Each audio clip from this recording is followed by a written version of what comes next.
Everyone, welcome to today's tutorial on how to make Ukrainian support brooches or pins. Here we have the lighter colors of clay. We're going to be using 3 colors in total, but I'm showing the lighter colors first because we have to knead it. And kneading is a process where you just play with the clay so that there's no air bubbles. And we want to start off with the lighter colors because they will be our flowers on the hearts and they will not leave pigments on the hands. After the clay's been kneaded for a few minutes, we are going to take it and roll it into an approximate ball and flatten it like such. And the thickness depends on how thick you would like your flowers to be. In this case, I think I'll make it a thickness of perhaps 4 millimeters or 5 millimeters. After flattening the clay to about 5 millimeters or 4 millimeters tall, however thick you want the flowers to be, we're going to go ahead and take the smallest size of a floral cookie cutter and indent the flowers in the clay like such.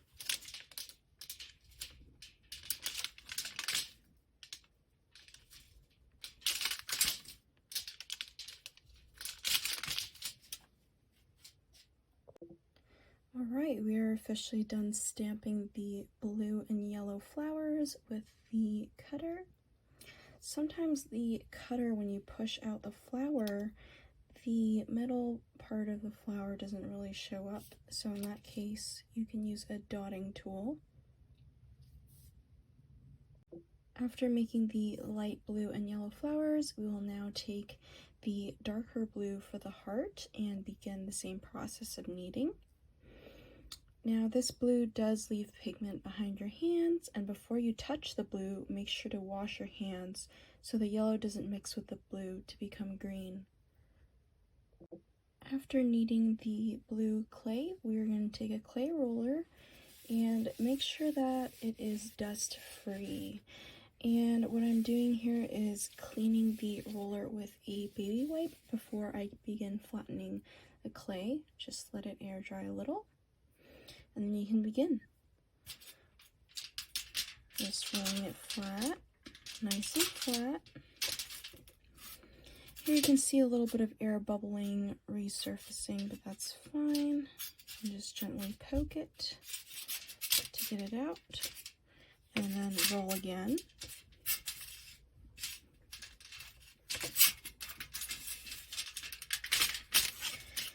And you can roll it to however much thickness you'd like the heart to be. In this case, I would like the heart to be about this thick, so maybe 3 or 4 millimeters thick. After we have it rolled, we're going to take the heart cutter and pick a spot and press down and lift, and you will have a heart. And you can repeat the process for multiple hearts like so. I like to wash my hands before this step because we're going to be dealing with the light colored flowers again. So, as you know, Ukraine's flag has blue on the top and yellow on the bottom. So I'm going to take 3 flowers and place them on the top like so. It doesn't have to be perfect placement. It can be placed however you want them to be, but generally I try to keep them on the heart. Gotta be a little careful with them. And then now I'm going to take some yellow flowers and adorn the bottom.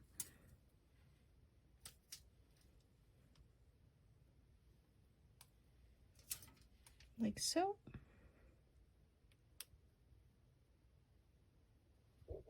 And there you have it. You have a nice pin that shows support for Ukraine.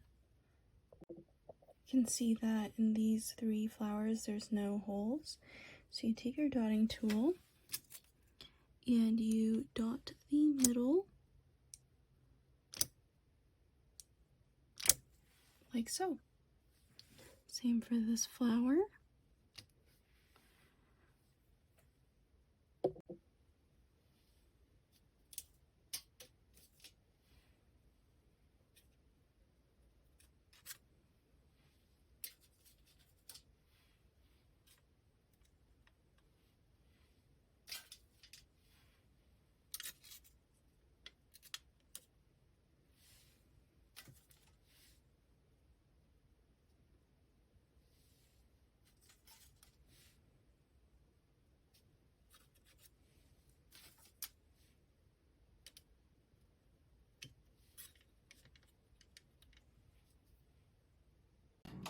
For the baking process, I am preheating the oven to 275 Fahrenheit. And as you can see, I have a tile in here that will stabilize the heat. While the oven is preheating, I put the clay pieces in this aluminum Cater container type thing to stabilize the heat as well. And I will be putting a sheet of aluminum foil over the container before placing it in the oven. Now it's time to make my favorite, the marbled nightingale. And in this case, I have already kneaded the yellow clay and the blue clay. And I have the flowers already cut out for both colors as well. So as marbling suggests, we're not going to mix them all the way together. I'm just going to take the 2 colors and smush them together, kind of randomly. You don't want to smush them too much. Kind of twist it, and you're going to get a really interesting effect starting to happen. When that happens, that's like marbling. Then we're going to roll it in a ball. When you roll it into a ball, you're going to get more marbling effect. And we're going to now mold a bird. Now this is kind of hard to explain, but we're going to make it into an oblong shape. And we're going to pinch off a section for the head of the bird. Like so. And then we're going to mold a beak. Like that. And then now we're going to flatten the body a little. And then at the bottom, we're going to pinch off a part, and that's going to be the tail. Pinch off the part, flatten the part. Now you have a 3D bird, but in our case, we want it to be flattened for a pin. So all we do is we simply pick a side that we like, and then we just, let me zoom in here. We take the nicely molded bird and we just press it down.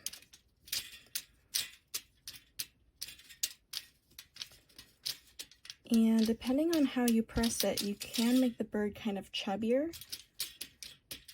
And so, when we flip it, you have a nice nightingale marbled effect. Now, to decorate the nightingale, we just need a toothpick and a dotting tool. We're going to take the smaller end of the dotting tool for the eye of the nightingale, like so. And then we're going to take the end of the toothpick and make 3 lines at the tail. This will add texture. like so.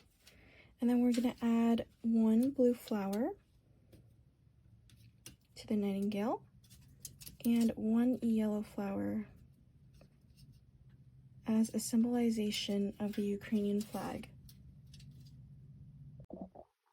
As you can see, each bird is different with the marbling and the placement of flowers, and that is the beauty of polymer clay. Just make sure when you do the marbling, you don't overly mix the colors, otherwise the bird will become a teal or green color. Alright, now for our final touches for the pins and brooches. We are going to attach the finding. As you can see, this is a smaller sized pin, a larger one, and to attach it, we are going to use Gorilla Glue. I'm wearing gloves when I deal with Gorilla Glue, and I make sure that my surface is covered. But if it does get on your hands, after a few days of showering, it should rub off. And I'm also messed up because the fumes from the glue is pretty strong. So I'm just going to take a piece that is done glazing, and for this size, it's smaller than an inch, so I'm going to use the smaller finding to attach it. We're going to go ahead and put glue on the back side of the finding. And so usually the finding, you can flip this up and the pin part will come right off. So this Gorilla Glue specifically comes with a brush option, if I can get it to open.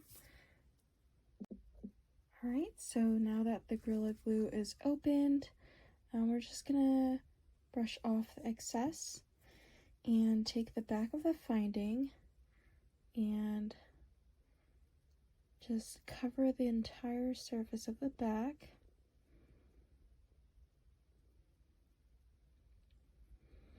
And once you do that,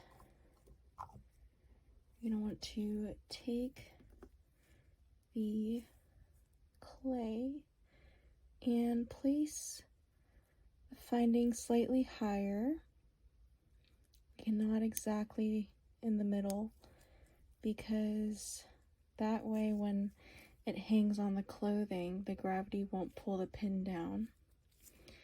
So slightly above the middle, like so. And your pin or brooch is done. Thank you guys for making it towards the end of this tutorial. I just wanted to make an outro explaining why I decided to create these pieces. So the heart to me is a universal symbol of love, and I really just wanted to use some love for this current situation, and I thought incorporating the Ukraine's flag colors would be a nice touch. And as for the nightingale, that is Ukraine's national animal, as you can see, and the national animal has been used a lot in their folklore. It symbolizes happy and sweet sounds, which makes me quite upset at this unfortunate situation, because Ukrainians are hearing sounds of bombing instead of happy nature sounds that normal civilians should really hear instead. And so therefore I decided that all of my art pieces would be available for purchase, and 100% of the purchases will be donated to a nonprofit organization located in Poland, and the organization is called Polish Humanitarian Action, and it helps Ukrainians that have fled their homes to Poland with relocation, food, psychological help, and so much more. And so I have linked my Etsy down below, and if any of you guys purchase, I will 100% donate the proceedings. And I hope that even though it's indirect help, it'll make some sort of difference, because I've had really great mentors and they've always told me that I should create for mankind. And when I'm sculpting, I want to stay positive and not feel hopeless. And so I hope today's video has helped you guys, and if it's inspired you guys, please let me know. And if you guys have any other questions, definitely leave a comment below. Thank you guys so much for watching.